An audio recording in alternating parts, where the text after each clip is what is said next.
This is Jane Low, and I'm at Cloud Expo Asia here in Marina Bay Sands in Singapore. And with me today, I'm very privileged and very pleased to have Ben Verschaeren, who is the director with Global Solutions at Sophos. So he's going to be sharing with us about generative AI in cybersecurity, how cyber threat actors are exploiting the technology, how cyber defenders are harnessing the technology, and also the latest developments in Gen AI in cybersecurity. So thank you so much, Ben, for your time today. It's a privilege to be here. Thank you so much. So Ben, generative AI in cybersecurity, that's a big topic. And then I think in general, generative AI is causing a lot of buzz. So before we dive into the area of cybersecurity and Gen AI, I thought maybe we can take a look to understand why it's causing such a buzz. What do you think?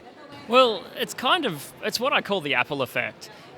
We've had OpenAI release ChatGPT, we've had Microsoft release Bing Chat, and all of a sudden we've got a large language model or generative AI in the hands of consumers. So all of a sudden, everyone's comfortable with the technology. That's right, yeah. Everybody's talking about the technology, exactly, yeah. And everyone's become an expert on the technology as well. That's right. Yeah, I know what you mean, because I was playing with ChatGPT, and it really drives home how the technology will transform the way we work and how we will be able to automate a lot of our administrative tasks. So it has been fantastic so far. Yeah. So talking about Gen AI, well, how the cyber threat actors are going to be exploiting the technology, right? So we hear about how they will be using the generative effects, the creative effects of the technology to generate phishing emails to make it more authentic. But not only that, but also to expand into new markets, to target foreign victims, to use the translation ability as well. And then we also hear about how they will use its code generation abilities to generate sort of, I guess, basic malware.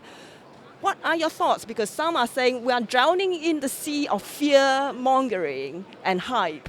I agree with that. There is a lot of hype at the moment around the shift in the threat landscape when it comes to generative AI. If we start with code generation, it's actually really interesting. A lot of people still believe that malware is detected using technology like signatures and identities.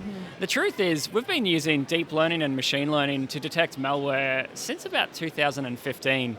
So when people talk about the fact that threat actors are going to be able to generate code and say malware with that code that's never been seen before and it's not going to be able to get detected, it's actually incorrect. And part of my research that I'll talk about today has been writing malware with generative AI and then testing various vendors, including Sophos, against that technology and seeing the efficacy. And so far, everything that I've generated has been detected by a lot of vendors, including Sophos. So what you're saying is that the malware is not that sophisticated or advanced, that it can obfuscate a lot of the cyber defense software solutions out there. Absolutely. And when we started using machine learning and deep learning to detect malware, 7 or 8 years ago, we were almost ahead of the curve.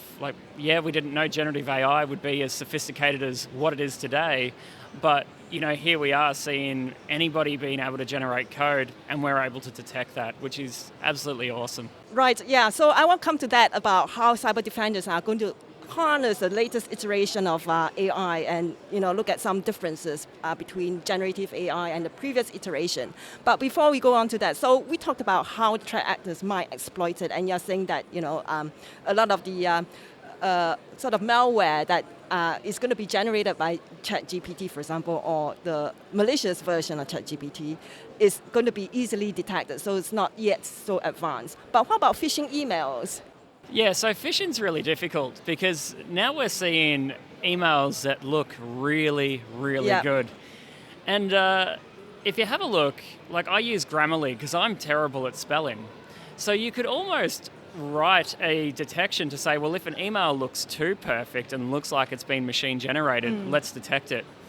But if someone like myself, for example, is using something every day to help me with my spelling and sentence structure, it means that my emails would potentially be detected as spam as well. So at this point, we're at a bit of an intersection where detecting based on text alone is incredibly difficult for defenders to do, which means that we need to go back to more traditional heuristics and say, well, where did that email come from? what's in the attachment of that email and really focus on more traditional detections at the moment. Oh, right. Okay, fascinating. So you're saying that the phishing emails are really quite advanced and it's difficult to detect. Absolutely. All right. Okay. What about deep fakes? Some are saying that we are going to be combining the text, abilities of this generative AI with the image generation ability, and then that's just going to make social engineering a lot more difficult to detect. Yeah, so deepfake images, at this point, I'm not too concerned about. There's not a lot you can do it, especially if you look at a business standpoint. Like, what will a business lose with deepfakes? However, voice cloning is Yes, where that's I'm more right, concerned, yeah. so phishing.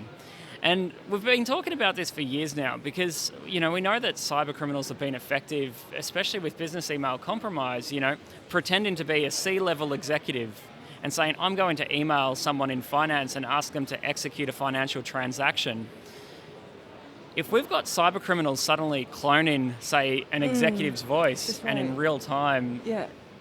making a phone call and asking for a financial transaction to be put in place or a password to be reset, then we're in a spot of bother. And this is where we need to step back and actually go back to basics here. Business process is so important. And I say that because it doesn't matter if you're a C-level executive or anybody else in an organization, you shouldn't be able to call someone in finance and ask them to, say, execute a transaction. And an IT help desk shouldn't say, oh, my CEO was just called and he's asking for their multi-factor authentication token to be reset and just do it. We really need to go back and say, well, let's put processes in place to verify and say, okay, well, if our CEO calls and says, can you reset my multi-factor authentication token? Say, no problems. I'm going to give you a call back on the mobile number in our That's system right. and just validate and Right, verify right. that this is actually you. Exactly. So we really need to look at business process to mitigate these kinds of threats. Right, okay, that's quite different from what I was expecting. I was thinking, code generation, malware code is going to be difficult to detect, but phishing and, synthetic voice will be easier to detect. But what you're telling me that is actually the reverse. It's the other way around, absolutely.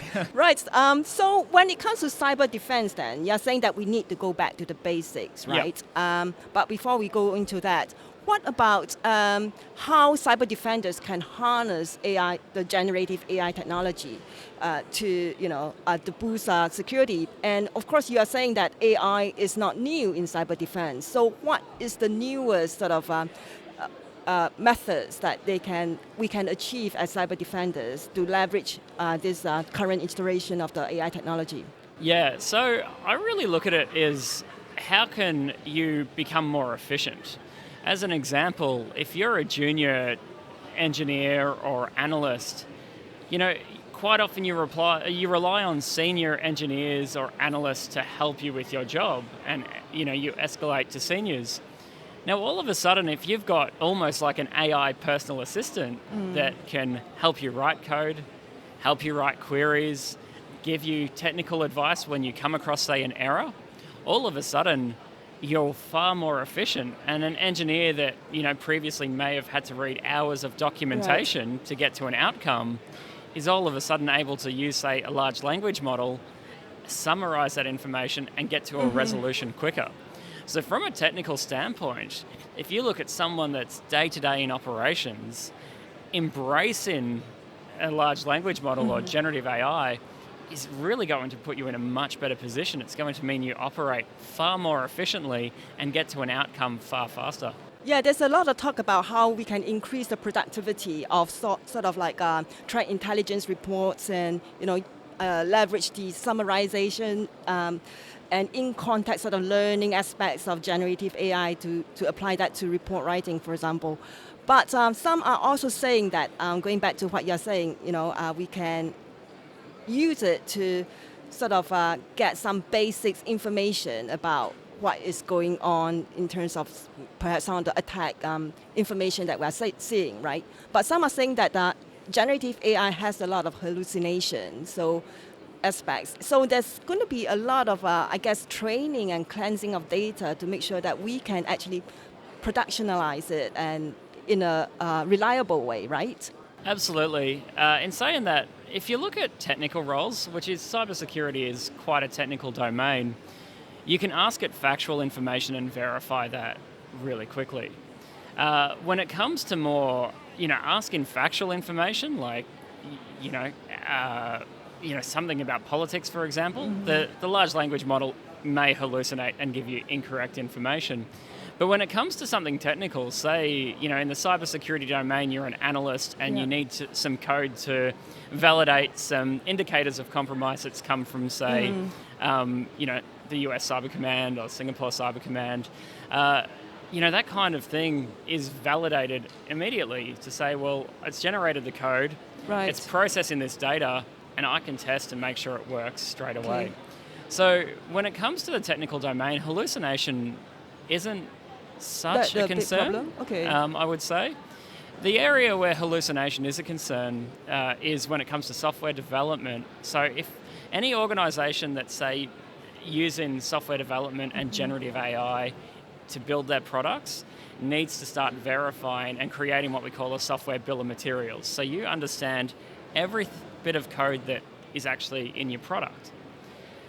And I say this because one of the areas where we've seen potential attack vectors is ChatGPT or the large language model, I won't just pick on ChatGPT, will hallucinate and say, well, we recommend using this software package for these functions, but those software packages may not even exist. So we've seen cyber criminals say, okay, well, I've noticed that the large language model is constantly recommending this one software package that doesn't exist, but if someone copy and paste that code, it could end up in a production environment. So we need to ensure that people have got software bill of materials and are doing QA on any code that they generate to prevent, potential malicious code running on all of their customers. That's like going back to the basics, what you were saying earlier, right? Absolutely. Making sure that your business processes are locked down in terms of all the different security aspects. So going back to that point then, so what are the key steps that cyber defenders need to do when it comes to harnessing AI technology and make sure that it doesn't hallucinate or, So when you're developing with a lot of these technologies, you'll actually notice that the large language models, like if you go to Bing Chat, it actually asks you, do you want me to be creative or do you want me to be factual? So it's what we call temperature. So you can actually opt and choose how much you want these large language models to hallucinate anyway. But it really comes down to education as well. And I say this because we've done a really good job over the past few years of educating users on, say, phishing. And we've realised that user awareness training and explaining the why has been really important. So people understand that if they, fall for a phish, their organisation may get compromised. We need to do that with large language models as well and generative AI. Organisations want to embrace this technology, which is awesome. It makes you more efficient and it gets you to a business outcome quicker.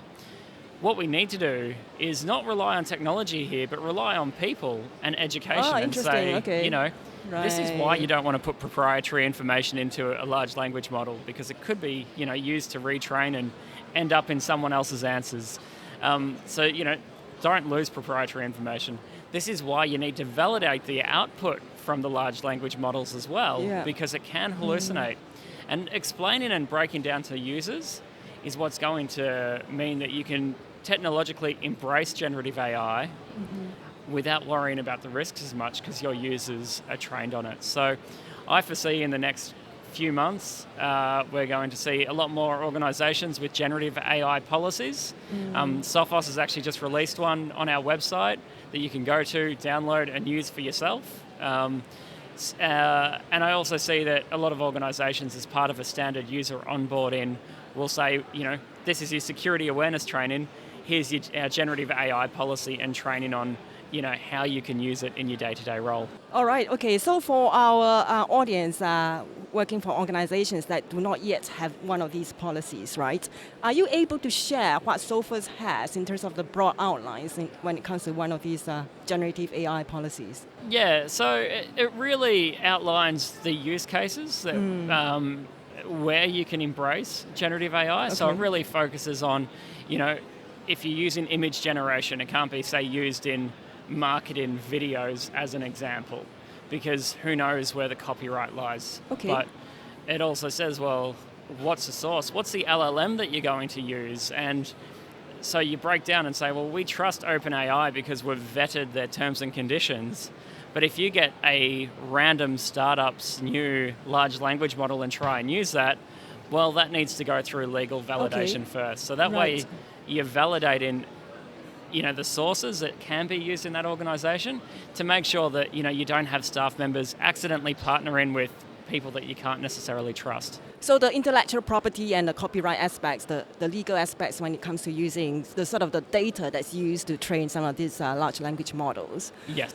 What about the security? So let's take an example of phishing. Yeah. So how different would a generative AI policy be for phishing?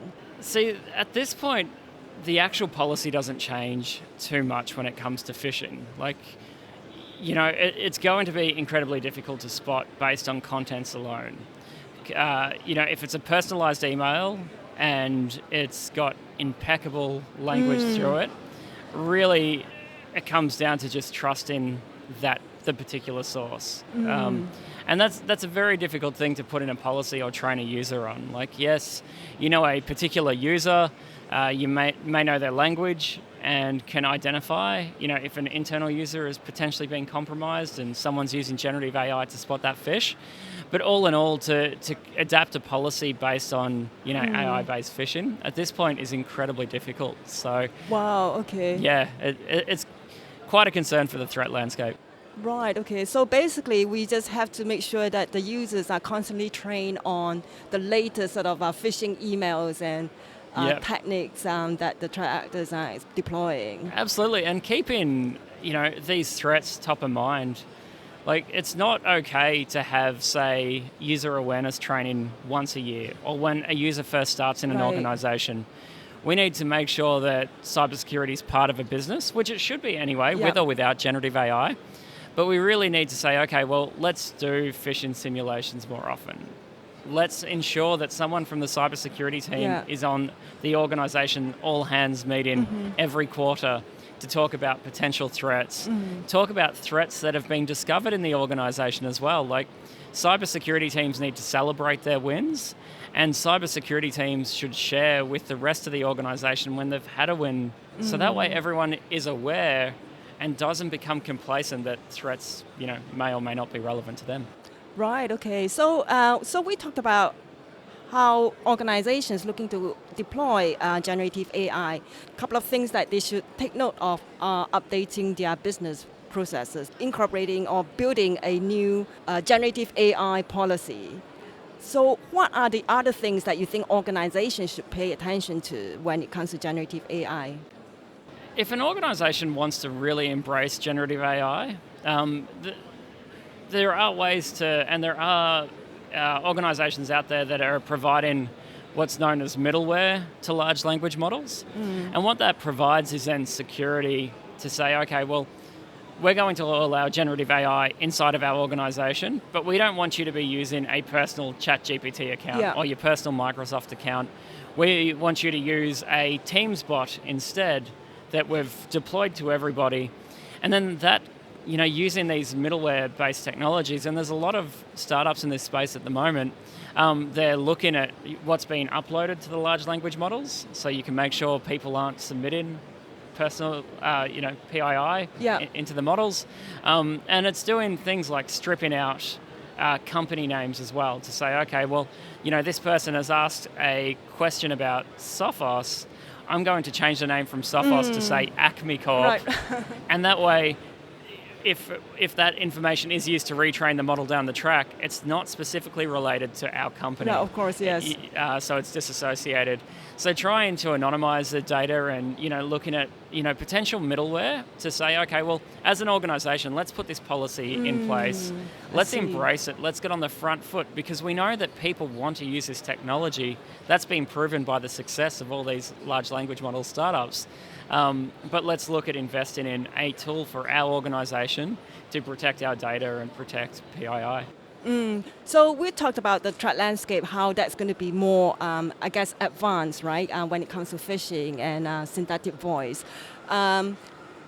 So before we end the podcast, what would your sort of takeaways for cybersecurity defenders be who are sort of, just hearing about generative AI and who are not quite yet convinced that it's going to, pose a significant threat to the threat landscape? What would your takeaway be for them? I would say don't be complacent. It's the best one. And also spend the time to invest in understanding the technology itself. One of the issues with this space, or not issues, it's fascinating, is this generative AI space is growing rapidly. It is, isn't it? Yeah. It's crazy.